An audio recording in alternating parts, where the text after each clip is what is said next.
L'IA générative est sur toutes les langues. Mais une question revient souvent, en quoi l'IA générative diffère-t-elle de l'IA telle qu'elle était pratiquée il y a 5, 10, 20, voire 30 ans? Pour répondre à cette question, examinons d'abord l'IA telle qu'elle existait avant l'émergence de l'IA générative.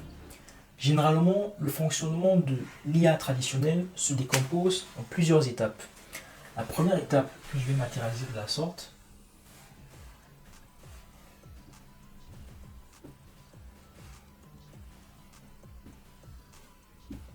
désigne le répertoire de données.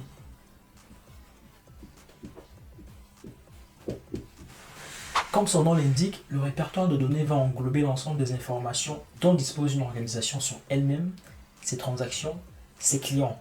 Si l'on prend le cas du secteur des banques assurances, secteur dans lequel je travaille, les informations sur les clients vont donc être du type nom, prénom, adresse, date de naissance, revenus, catégorie socio-professionnelle. Toutes ces informations peuvent être soit structurées, c'est-à-dire sous forme de tableau avec des lignes et des colonnes, soit non structurées. Ça va par exemple être donc des documents. On va demander donc à un client d'envoyer une copie de sa pièce d'identité. Ça peut être les images. On va donc demander à un client d'envoyer une photo d'identité.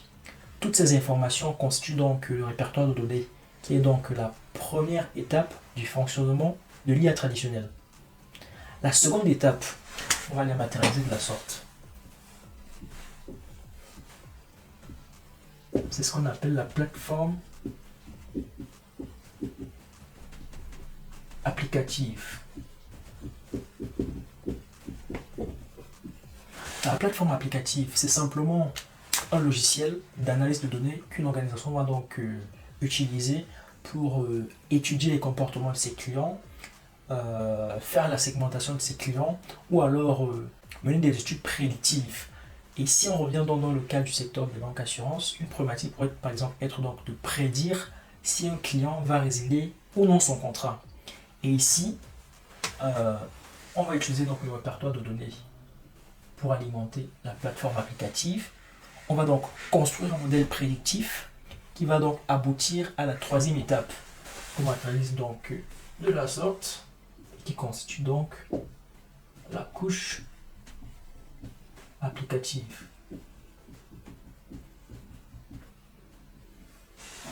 Donc ici la couche applicative, une fois qu'on a donc construit notre modèle, on va donc le déployer dans une application. Et ici l'idée, ça sera par exemple donc par rapport à la problématique qu'on a en prise, ça sera par exemple dès lors qu'on a identifié qu'un client pourra donc résilier son contrat, on peut donc lui faire une offre spéciale pour qu'il ne résilie pas. Et jusqu'ici, les différentes étapes là constituent simplement donc un modèle prédictif. Ce n'est pas encore de l'IA. Ce modèle prédictif devient donc de l'IA dès lors qu'on ajoute une dernière étape qui est donc la boucle rétroactive.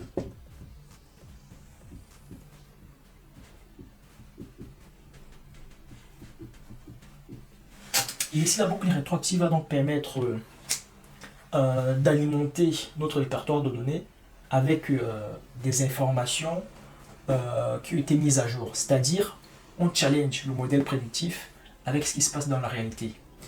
Le modèle prédictif a par exemple prédit que le client, monsieur Etel, va résilier son contrat. Dans la réalité, monsieur Etel n'a pas résilié son contrat. Donc, cette information, on la met à jour dans les bases de données et ça permet donc au modèle prédictif d'apprendre de ses erreurs, de s'améliorer, de sorte donc à corriger ce qui a pu déboucher donc sur cette mauvaise prédiction. Ces quatre étapes constituent donc le fonctionnement de l'IA traditionnelle tel que ça a toujours existé. Avec l'émergence de l'IA générative, ce paradigme a fondamentalement changé. L'architecture de base et la façon dont les choses fonctionnent sont différentes. Voici les éléments clés de cette nouvelle approche. Le premier élément, ça va être les données massives.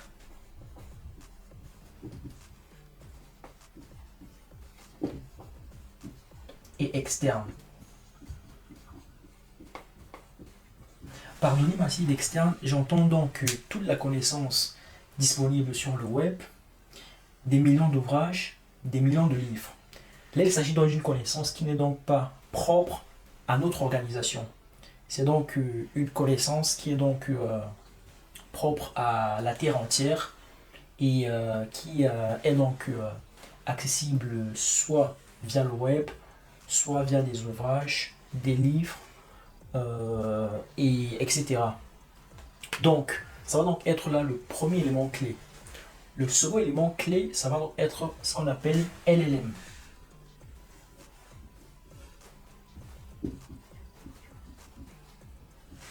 Pour Large Language Models, en français, modèles de langage de grande taille.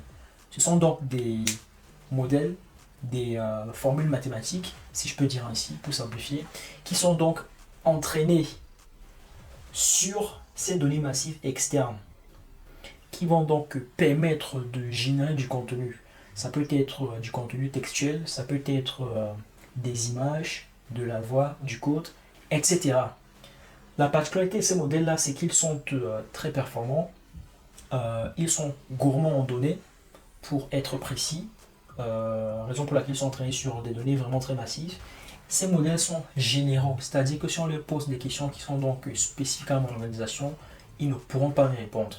Par exemple, on veut savoir pourquoi monsieur et tel va résilier son contrat. Vu que ces modèles ont été entraînés donc sur des données qui sont propres à un ensemble très général d'organisations, le modèle ne pourra pas me dire spécifiquement pourquoi monsieur et tel, qui est donc le client de mon organisation, va résilier son contrat. Donc ces deux aspects, faut préciser qu'ils sont donc externes à l'organisation. Je vais le préciser en mettant là externe.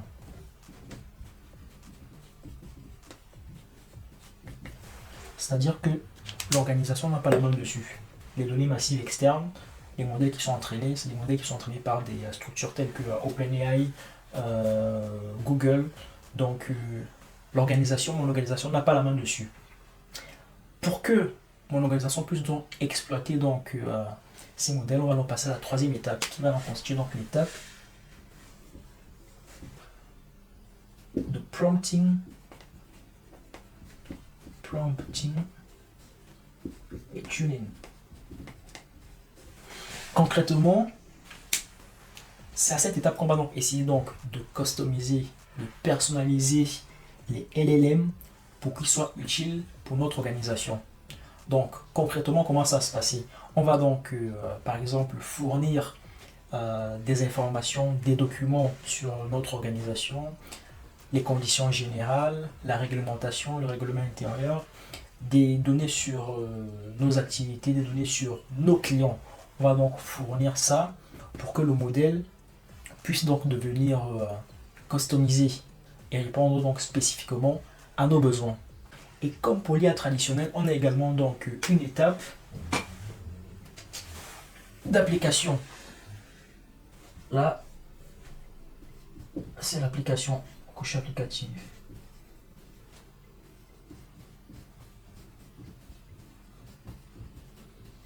La couche applicative, c'est donc l'application donc qui va donc répondre ici donc à un certain nombre de besoins. On pourra par exemple demander à l'outil qu'on a développé pourquoi monsieur tel va résilier. Là, il saura répondre parce qu'il a été customisé lors de l'étape 3 à partir d'un ensemble d'informations qui sont propres à notre entreprise, à notre organisation. Et là, il convient de préciser qu'à la différence donc de l'IA traditionnelle, où la couche applicative c'est généralement donc de la prédiction, avec l'IA générative, la couche applicative, les besoins peuvent être beaucoup plus complexes et ils sont très variés. On peut par exemple donc développer un outil qui va permettre donc au client d'interagir en instantané en développant donc simplement un chatbot. Donc ça c'est un exemple donc d'outil qu'on pourra développer.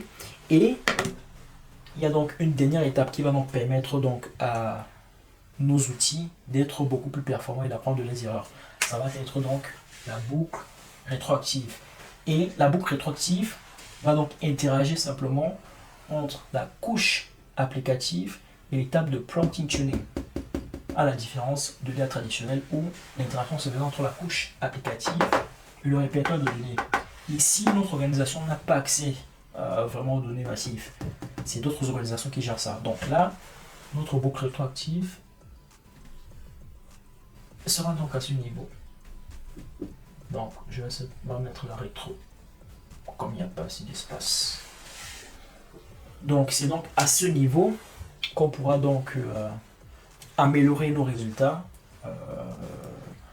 en fournissant par exemple plus de données sur notre organisation, en corrigeant par exemple nos prompts pour qu'ils soient plus pertinents et fournissent de meilleurs résultats. La différence réside fondamentalement dans l'architecture et la taille des données et des modèles. Avec l'IA traditionnelle, on utilise des données qui sont donc propres à notre organisation. Par contre, avec l'IA générative, les données sont donc issues de la Terre, sont des données donc du web, des livres, des données qu'on saurait stocker dans notre propre entreprise. Et pour ce qui est des modèles, avec l'IA traditionnelle, les modèles sont généralement donc d'au plus une centaine de paramètres, alors que avec l'IA générative, les LLM sont des modèles qui dépassent plusieurs milliards de paramètres. Pour GPT-3, on était à près de 116 milliards de paramètres. Pour GPT-4o, on est à plus de 700 milliards de paramètres. Vous imaginez bien qu'il faut une architecture dédiée pour pouvoir entraîner ce type de modèle. N'hésitez pas à me dire si vous aimeriez que j'aborde d'autres aspects donc, de cette présentation plus en profondeur. N'hésitez pas également à liker et à vous abonner à la chaîne si vous avez trouvé cette vidéo utile. On se retrouve très vite pour une nouvelle vidéo. C'était Ethel. Peace out.